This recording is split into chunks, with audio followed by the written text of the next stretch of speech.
What's going on, guys? In this video, we are talking about the 5 things entrepreneurs get wrong when they hire a creative. All right, so in context, when we talk about creatives, what are we talking about? Creatives, that ranges over a lot of different things. Yeah. Specifically, directing. Yeah. That aspect of it. Creative teams, marketing, right? I think a lot of entrepreneurs bundle up creativity in like one bucket. They're like, oh, creative, that means marketing, sales, lead generation. Yeah.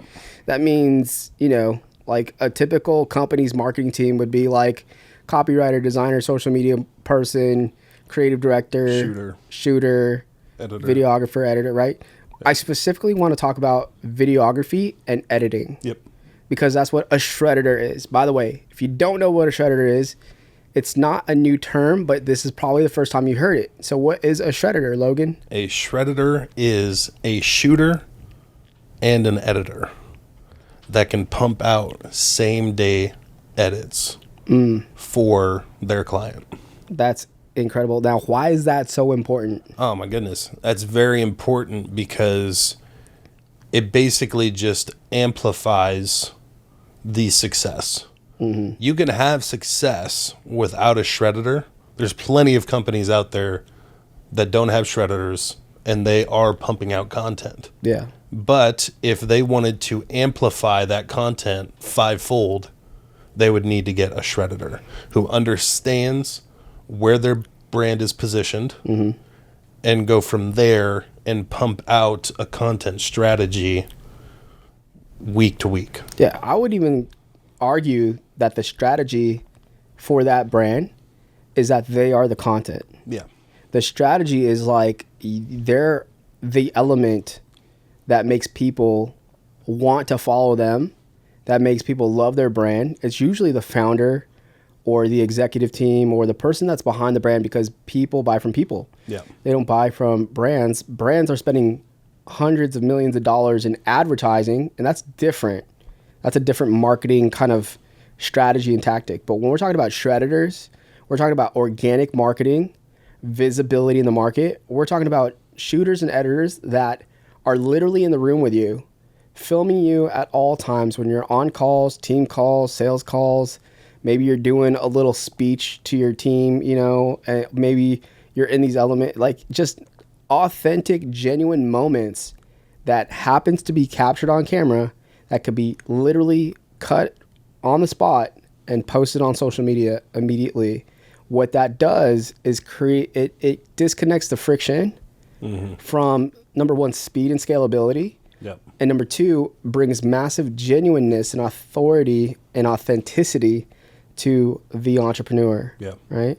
So these are the 5 mistakes that we see a lot of entrepreneurs are making before they even bring a creative person on board. So already these entrepreneurs are thinking, because they've been sold, like, you need to run paid ads, you need to have an organic strategy, you need to hire an agency, you need to hire an in-house marketer, or all these things. What are some things that you've heard from these entrepreneurs that are like, well, I've hired a team and like I fired 3 people already. It's been like 4 months. And like, Yeah. Well, I think the biggest issue is they hire a creative team before they even know where their vehicle is going. Yeah. Right? Yeah. If you don't know where or what the direction you want to go in with your brand, with your image, with your message, you're just going to run the vehicle into the wall. Yeah, you're going to hire them and like be like, well, what am I doing today? They're like, I don't know, you figure it out. Yeah. That's why I hired you, to figure out all the like, So I think they come in with that's number 1, by the way, right? Is hiring too early. Yeah. When they hire too early, they don't have a strategy in place to implement bringing on a creative person. Yeah. Right? Whether that's a designer, a videographer, an editor, right? When you're bringing someone in to run your organic strategy, when you're running that playbook of document always and post stuff online, right? They don't have a game plan to what task they want them to do. Yeah. Right? So it's like let's just say you have a full-time videographer on your team that's pumping out 40 hours a week, and they're on site and they're in your office and they got a camera and they got a microphone and they got all the things that they need to make your content look incredible. But as a leader, as an entrepreneur, you don't have anything to be like, well, I thought you were going to come in here and figure it out. And then like, you're like, well, I'm on these calls and, you know, maybe this afternoon we could film some stuff, or like, you know, so you overthink like, well, do we got a script? Do we got this? Do we got this? All these things in play. And next thing you know, you're like, maybe I jumped the gun and I got to, you know, he's a great person. She's a great person to work with, but I just don't have enough things to do for them. Yeah. I've been in that situation. I've lived exactly what you just said. Yeah. I got brought on as a Shredditor before I think we even knew the distinction. What is a Shredditor? I got brought on and it went from, okay, I'm shooting, editing these things to, okay, you're coming up with the ideas. You're writing the scripts. You're shooting it, you're editing it, and then you're posting to every single social platform. Yeah. That's not a Shredditor. No. Now you're incorporating creative direction. Now you're incorporating social media management. And when that starts to happen, you quickly find out that it's just way too sporadic. Yeah. And I lived that. I mean, I went through those days where we'd come into the office and it was random moments. Oh, hey, let's do this. Oh, hey, let's do this. Right. And there was no direction. Yeah. There was no direction. You're just going and posting stuff blindly with no direction. Yeah. Now, that does make sense. When you are launching a brand, you do want to flood social media. You want that image to get out there. Yeah. But come that 3 to 5 month period, okay, now you have data. Now you need to start really catering a specific kind of content for different platforms. Yeah. So you've got the diagnosis down, right? You come in, they're like, well, what are we filming today? And stuff. So what's the prescription to close that gap of like, man, did I make a horrible mistake of investing into having someone come in and spend all this time, and like now I feel like I'm the one leading instead of them leading? Or like, what's the prescription? What have you seen work, you know, with maximizing the effectivity and efficiency of having a shredder on board? Well, I think number one, you need to have a creative direction, right? Period. You either have that yourself, where and this is what we always prescribe, if a client is not willing to go through 100 videos, we're not going to work with them. Period. Because within those 100 videos, that is where you find the position in the market you want to be. That's where you find your message. That's where you find your brand. Yeah.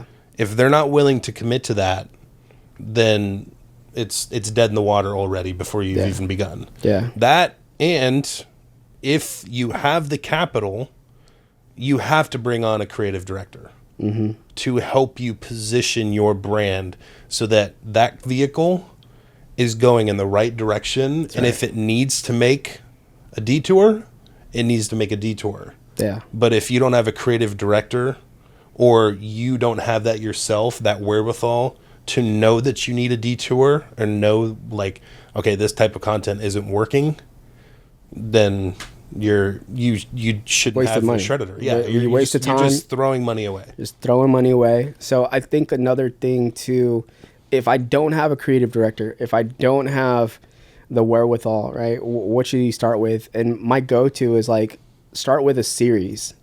Start with coming up with like series that is repeatable, that is scalable, that you could do day to day. And you just know, we're filming this series. What belongs in that one series? How do I project myself and express myself online?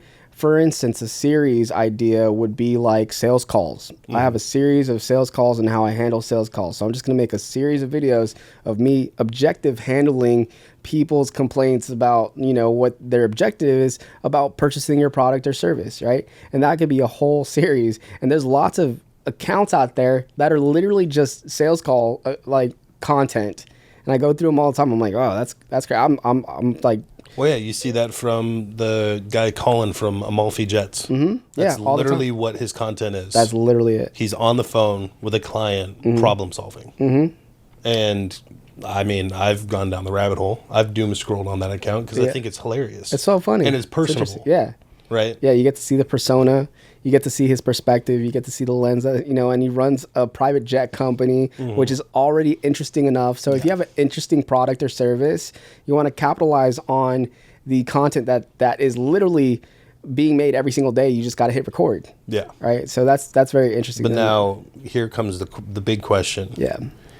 If your industry is not all that interesting at a first glance, yeah, how important is it to have a strategy in place for the content?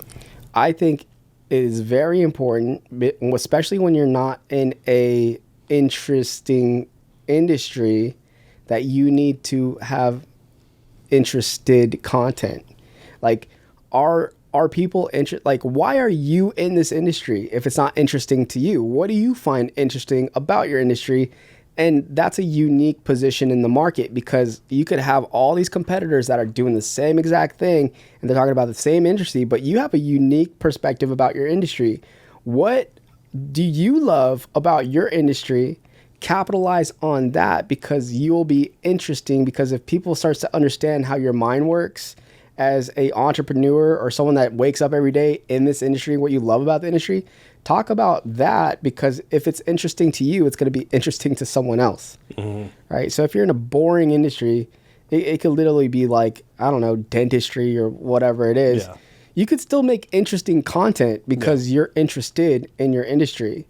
You just got to find an angle to showcase and capture that. And, because it's all about persona and about what you love. Like, you are the content, right? So like, the people that love you will find you.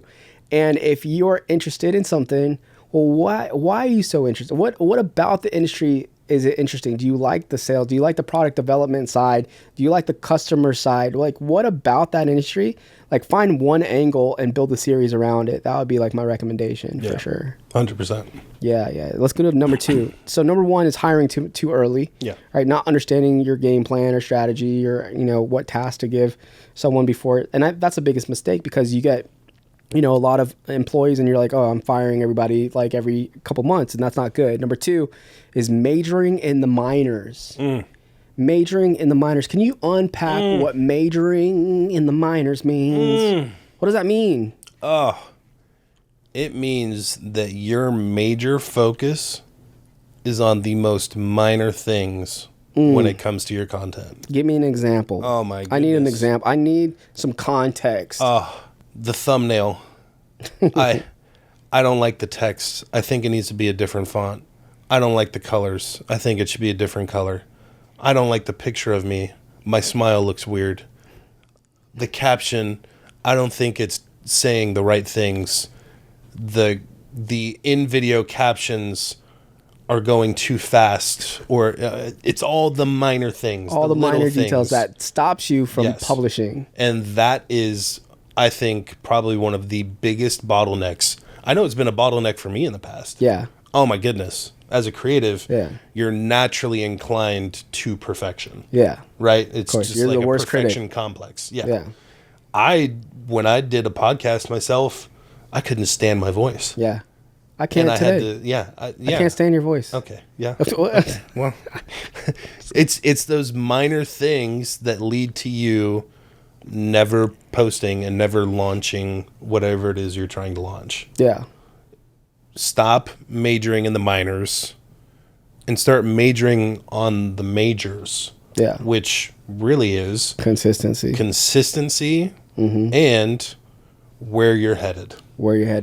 And I think, to your point, for last point, you talked about hitting 100 videos. Oh, yep. Why is it so important to hit 100 videos? Number 1, it teaches you how to just push through. Yeah. Just do it. Right. I think that was one of the biggest things that I took from our buddy Sean Cannell. Punch fear in the face and hit record. Yeah. Right. And he says it so often. And that really is the truth. Your first 100 videos are going to be your worst. You just need to punch through and hit record and just make do it. 100 terrible videos. Yep. Because here's the thing. you're going to make hundreds, if not thousands of videos in your career. But if you get tripped up on the first 3 or 4, you're not going to do well when it comes to consistency over time, when other people are getting more visible time in the market, because a published video does better than a video in drafts. Right? Yep. A published video does better than a video in your drafts folder that you haven't published. Now, you can major in the minors and be like, well, I didn't like the music, I didn't like the text, I didn't like how it opened. Who cares? Yeah. You're going to make 100 videos. If the journey to 100 videos, it teaches you, number one, how to communicate better, how to be more confident on camera, how to find your voice and what resonates the most with your audience and you, how to even talk in cadences, topics, things that I like. Like, you discover so much about yourself on the journey to 100 videos than you ever would getting caught up in perfection and majoring in those minors. Yeah. Right? 100%. 100 videos %. You know what I'm saying? Yeah, I know what you're saying. See what I'm picking up what you're throwing down. Did you pick it up? I picked it up. It was quite heavy, but... All right, let's move on. So you got that, majoring in the minors. That's number 2. Number 3 is micromanaging the people you hire to think for you. Micromanaging is the killer of all creativity. Hey, now. And killer of momentum, and killer of consistency, and killer of all the things. Is this guy doing a podcast, or is he preaching? This guy doing a podcast while he's preaching. Oh. It's a preaching podcast. Say that. When it comes to and here's the thing, I get it. Your content is representing your brand, and you want to put yourself out there, and you want it to be perfect. So in order to get it perfect, you want to stand behind the editor and say, let's chop off that half second in the intro. Let's take out the ums. Let's do this, do that. Number one, that frustrates a creative because it handcuffs a creative to really do what they do best. Yep. Right? Now, in the beginning, they're trying to understand your brand. They're trying to understand and embed themselves to what it is that you talk about, your position in the market, and all those things.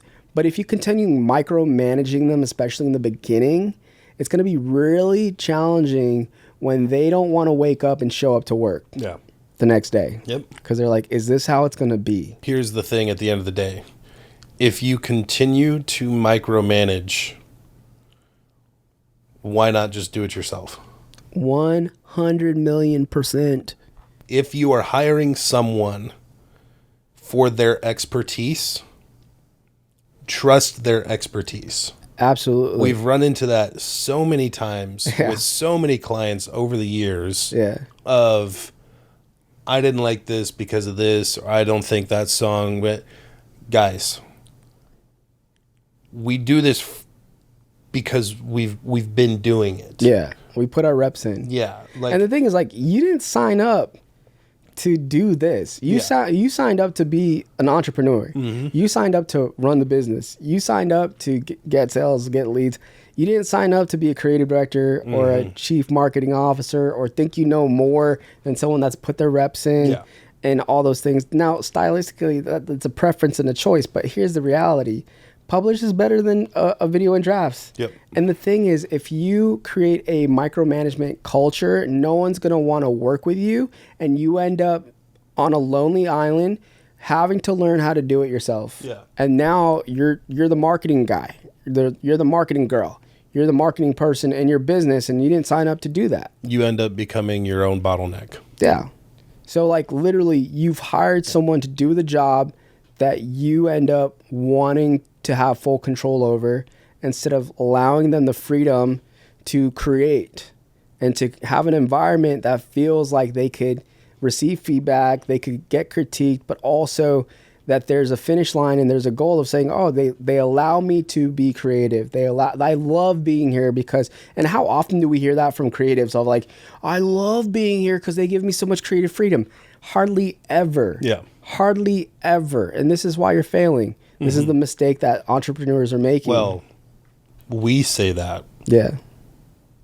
Because we have the right kind of clients. We have great clients. Yeah. Like, we hardly ever, like, and here's the thing. I don't like working with people I don't like working with. Yeah. Period. 100%. Like, I will not take on, like, we won't take on a client that we're not fully locked in on and fully believe in and fully align with and fully having fun doing the things, because that's what makes the content so much better.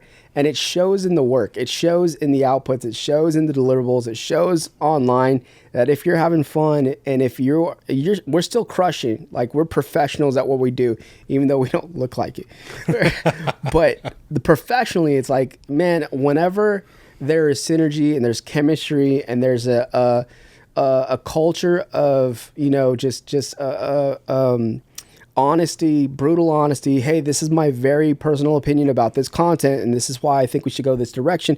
And you could be led as an entrepreneur. That's the best kind of client we love to work with, because they're taking our advice, because we have put in the reps. We have the 20 years of experience. We have worked with the top entrepreneurs in the world, and we know what works and what doesn't work.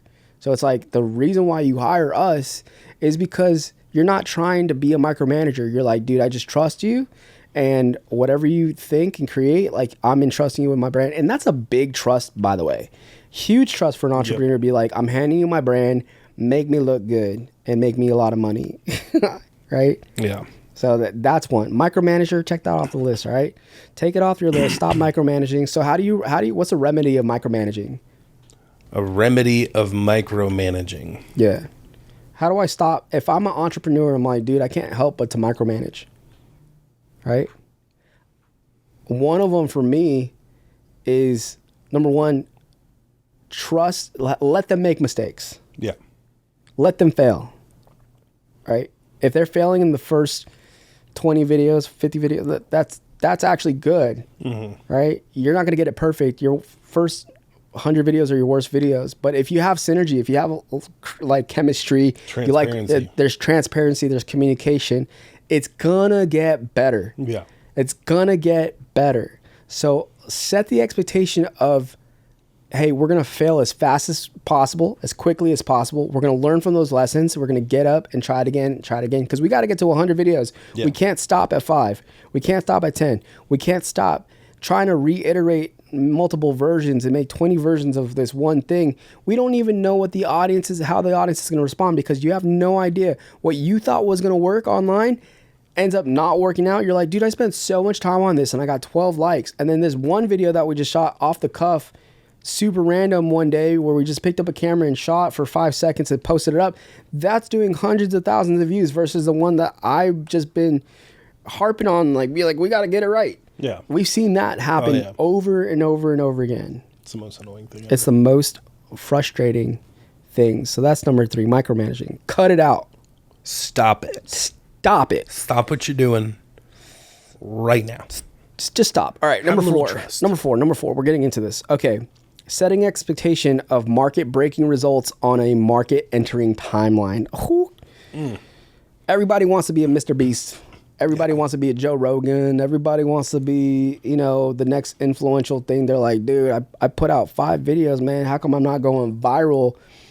Isn't that the most frustrating thing, to set an expectation of like market breaking numbers when you're just entering the market and no one knows who you are? I mean, I've always gone about it like this. Like, yes, I have goals. Yes, I have this, whatever. But my expectation is, it might not work. You know what I mean? Yeah. Like, you cannot go into the entrepreneurial world with the expectation that in 3 to 12 months you're going to go viral and you're going to be a millionaire. Yeah, here's a good analogy. How successful was your first business? How successful was your second business? As an entrepreneur, how many rounds did it take for you to figure out how to succeed in business? How many times have you failed? Right? So if you have an expectation of like, well, I'm making a big investment here on this, you know, hire, and we need to make these viral videos and we need to start getting lead, like market share and all that stuff will come in time through consistency over time. That's how people win. Whatever your expectation is, add on 5 more years. Yep. That was one of my mentors, Benji, told me when we were starting out in media and we launched video influencers with Sean and all that stuff. He said, hey, however long you think it's going to take, add 5 years. Because the expectation, you got to reset your expectations as an entrepreneur. You are building a muscle and it's fairly new. And you can't expect to blow up overnight. And here's the thing, on the journey to year 2, year 3, year 4, you're going to have some significant wins if you just set that expectation to low, just saying like, hey, I'm a beginner at this. I know I've been in entrepreneurship for so long, X, Y, and Z. I don't care how long you've been in it. The content game's new. Yeah. Especially if you've been behind business your whole life and now you're coming out publicly and making content. This is all new for you. So set those expectations as low as possible and set the expectation of I'm going to keep on showing up as high as possible. Yeah. I think there's 2 expectations you should always go into it with. The expectation of failing and learning multiple times, several times, That's a good one. 100 times, right? And the second expectation you should go into it with is I just want to show people who I am. Yeah. I just need to get me out there. Yep. I just need to flood the space with me. I love that because it goes into our last point. It does. Point number 5, trying to be perceived as perfect. Trying to be perceived as perfect. Here's the thing, and I love what you had mentioned, that point of I just need to get me out there. Well, you got to do some due diligence on that. Like, what is you? Right? What makes you different than everybody else in your industry? If you can't tell me what makes you different, we're not working together. We're doing it right now. Yeah. We're literally, us. look at us. Have you seen a podcast like this? No? No. Great answer. This guy's wearing a Bucky sweatshirt with a bucket hat. Hey, don't hate on the Bucky And hat. I'm wearing shorts and a t-shirt with ND sunglasses. But here's the thing. I would wear this at the grocery store Yeah, dude. with some... I go out like this. Yeah, I would wear some Crocs. But this is me. Yes. I don't care. Like, you got to have a I don't care attitude when it comes to your brand instead of saying buttoned up and all this other stuff. Authenticity completely dominates when it comes to be like, that guy's trying too hard. And you might look at us and be like, they're trying too hard to be different. I'm like, dude, I wore this on vacation 2 weeks ago. Yeah. Like, I was at the beach wearing Bucky's. Well, and here's the thing. If you are going about launching your brand and all of that and whatnot, I mean, we can attest to it personally. Yeah. That when we act our genuine, goofy, professional selves with clients, meeting new clients, that relationship always sparks 10 times better than if we walked in there and pretended to be the know-it-all, high-horsed. Right. Yeah. I mean, if you had a choice between to pick this type of person or this type of person, I mean, I guess it depends on your outcomes and personas, but 80% of the time, they're like, I want to connect with someone that I relate with. Yes. That will tell me how it is, that will be brutally honest with me, and they almost carry the aura of I've done this before. I've failed many times. These are the lessons I learned, and this is why it doesn't matter to show up like buttoned up all the time and be comfortable. I'd rather be comfortable, right, and have a professional, whimsical attitude where I can relate to you and be honest with you. There's still a professionalism of like telling you the truth, how it is, and also having fun do what we do. Like, I'd rather work with someone that looks like they're having fun doing what they're doing other than someone that's stressed out, buttoned up, like so tight that can't take, criticism or anything like that. I'd rather work with a person that is easygoing, that is still professional, and they've put the reps in, but they're fun. They're a fun hang. Yeah.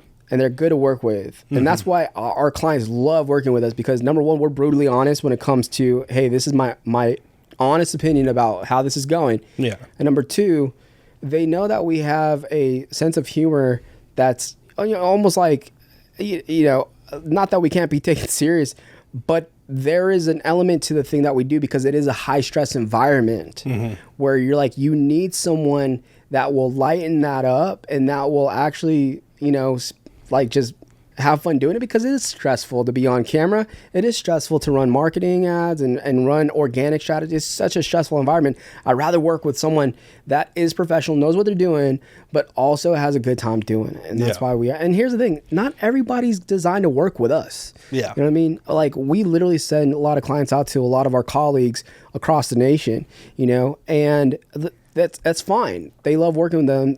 And that's fine. The people that we work with have a certain element to them, and that's why they work with us. Mm-hmm. One of the biggest things when you're talking about this last point of the whole perfection thing, look in the mirror and ask yourself, am I perfect? Yes. If your answer is yes, I'm perfect, you're just lying straight to your face. Yeah. And people could, when they watch content, they can tell disgenuineness and unauthenticity. Yep. So, in fact, people resonate with people that they could relate with, and everybody struggles.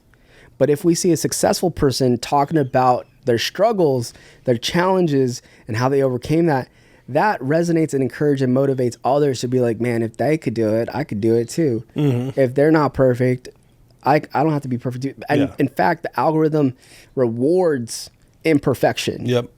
I mean, you see it right now in this generation with the IRL streams. Yeah, the live streaming now. Everyone has a camera on them at all times. And they're definitely not perfect. No.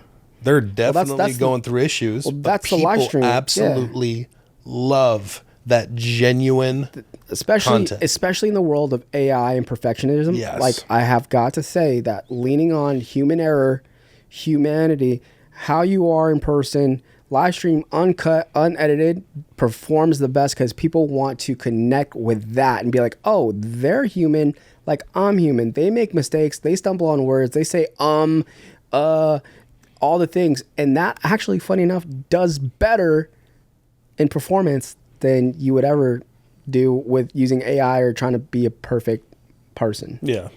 Can I ask you a question? No. Go ahead. How long have you been with her?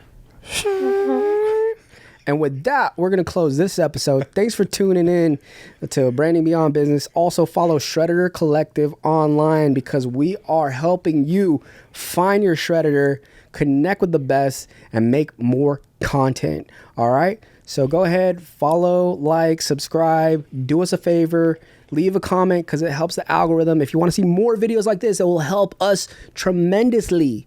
And if you want to work with us, go ahead and drop us a line, drop a comment, or email us. And yes, at Branding Beyond Business. And we'll talk in the next episode. Hope this helped. Bang, bang. Bang, bang, bang, bang, bang. Bang. Oh, we got to jump on a call. Oh. These are the 5 things entrepreneurs suck at when they hire creative. That's true. And the 5th one sucks the most for their ego. Yeah.